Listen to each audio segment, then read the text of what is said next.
There was a sound that used to belong to every neighborhood in America. Not a siren, not a lawnmower, but the particular clatter of a socket wrench dropped on concrete, followed by a muffled curse, followed by laughter.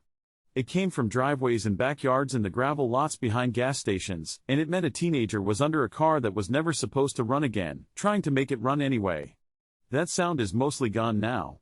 And the story of why it disappeared says something quiet and important about what we used to know how to do with our hands, and what we've quietly agreed to forget. Picture a driveway in 1974.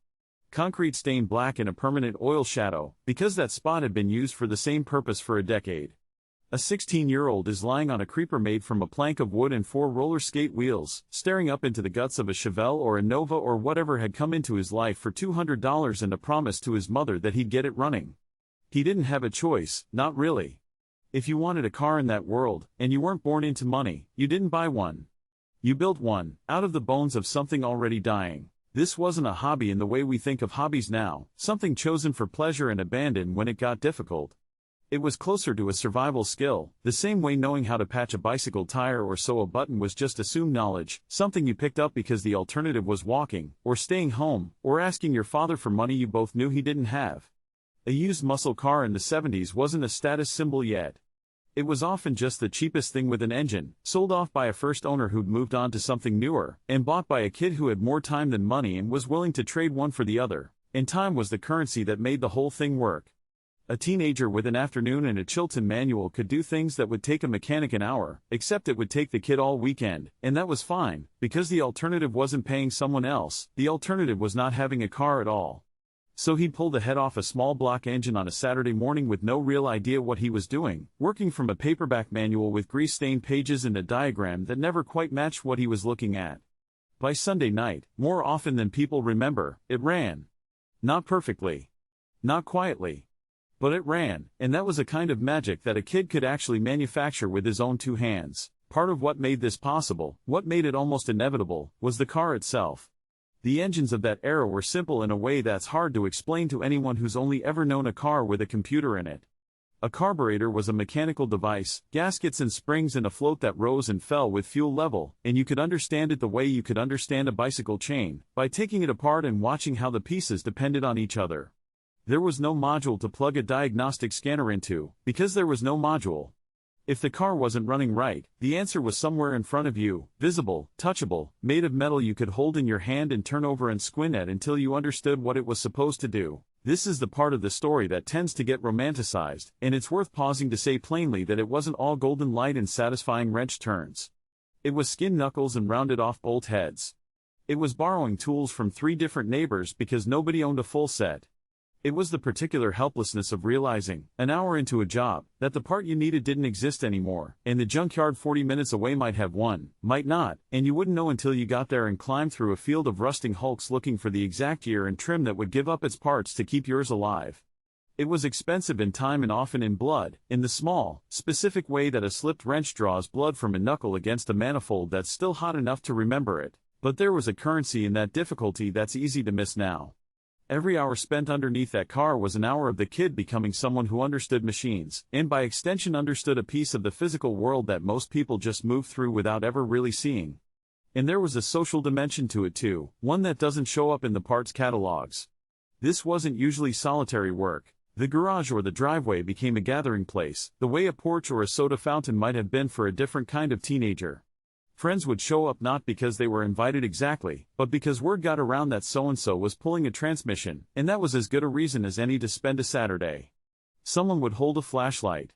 Someone would run to the parts store.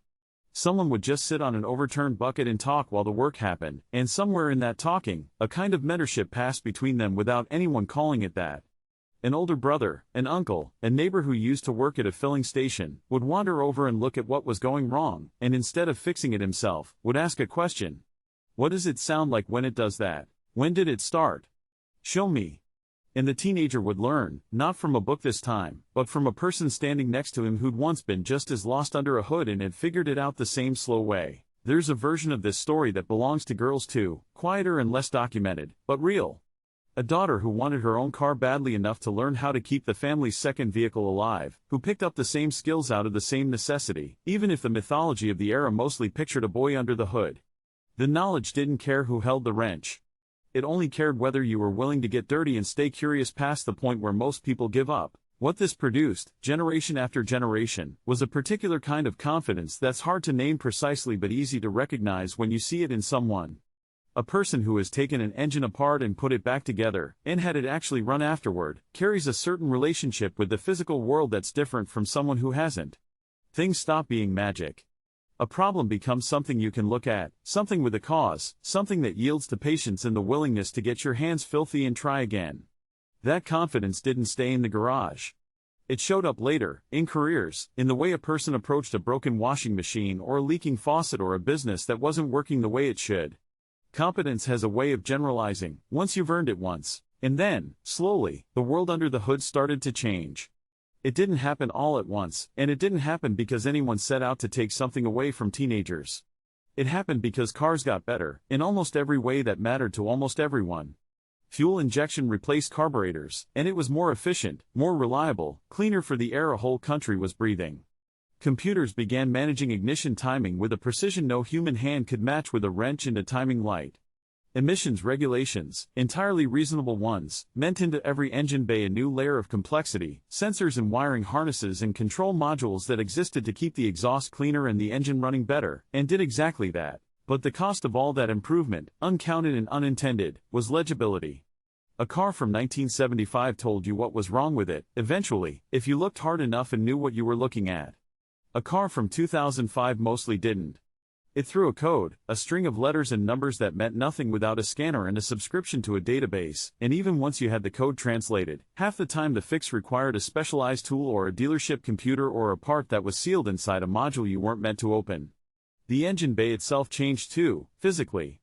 Where there had once been open space, room for a hand and a wrench and a line of sight to the problem, there was now a dense, engineered block of plastic covers and wiring, designed by people who had never imagined, and had no reason to imagine, a 16-year-old lying underneath it with a flashlight in his teeth. This wasn't a tragedy, exactly. Nobody would seriously argue that cars should go back to breaking down every few thousand miles for the sake of preserving a rite of passage. The reliability that computerization brought has saved an enormous amount of money and time and, honestly, an enormous number of lives, because a car that starts every morning and stops when it's supposed to stop is a safer car by almost any measure. But something real was lost in the trade, even if it was a fair trade. The driveway stopped being a classroom. The manual stopped being useful, because there was no manual, not really, not one a teenager could read and trust the way his father once trusted the dog-eared Chilton guide on the shelf above the workbench. Fixing your own car stopped being the default, cheap option for a kid without much money, and became instead a niche hobby for adults who already had money, garage space, and often a job that had nothing to do with cars at all. The economics flipped. It used to be cheaper to fix it yourself. Now, for most people, with most modern cars, it's often cheaper, and certainly easier, to pay someone else and never open the hood at all. What disappeared along with the carburetors and the timing lights wasn't just a skill. It was a particular shape of confidence that used to be available to almost anyone willing to get dirty, regardless of what they had in the bank. You didn't need money to learn how an engine worked. You needed time, curiosity, a junkyard within driving distance, and a willingness to fail in public, in your own driveway, in front of the whole street, and try again the next weekend. That kind of learning, low cost and high patience, has gotten harder to find almost everywhere in modern life, not just under the hood of a car. And maybe that's the real reason this story is worth telling now, not as nostalgia for a simpler time, because it wasn't simpler, it was just more visible, more touchable. It's worth telling because somewhere in those driveways, a generation figured out that competence isn't given to you. It's built, one skin knuckle at a time, by people who refuse to be helpless in front of something they didn't yet understand. The cars from that era are mostly gone now too, sold off, scrapped, or resting under a tarp in someone's backyard, waiting for a restoration that may or may not ever come.